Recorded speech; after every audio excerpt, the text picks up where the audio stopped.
Hello there.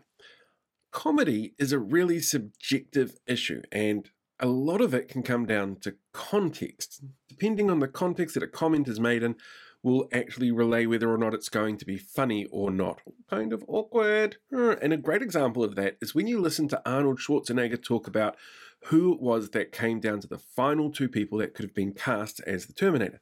Clearly, he was one of them. The other was OJ Simpson. And in 1984, they decided not to go with him because they couldn't see him as a cold-blooded killer, which now is kind of awkward and a little bit funny. Context is key in that kind of situation.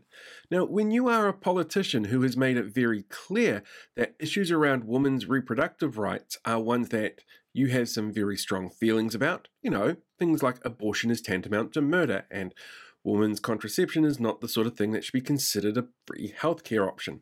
The comments like that, or if you can't afford to have kids, don't have them. Comments like that really do feed into the context around a comment like, oh, if you want to save the country, make sure you have more kids. Ha ha ha ha. It's not funny because of the context of those other comments that he's made. He might have thought it was funny at the time, but he really did misjudge exactly how that fits into the context of everything else that he has presented out there to everybody in society that's considering voting for him. And so far, he doesn't seem to be doing a very good job of trying to come across as modern and as accepting and as understanding when it comes to things like women's reproductive rights, as well as a whole bunch of other issues, but that's probably another video.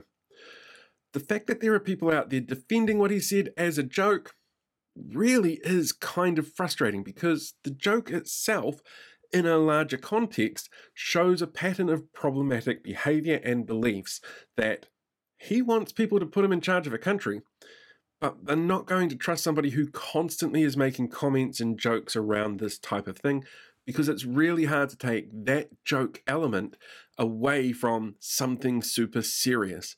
It paints a big, bad picture of the leader of the opposition. And it's as simple as that. You can't go around defending a joke like that. You shouldn't go around defending a joke like that when you consider the larger context, because that's really, really important in politics and in comedy.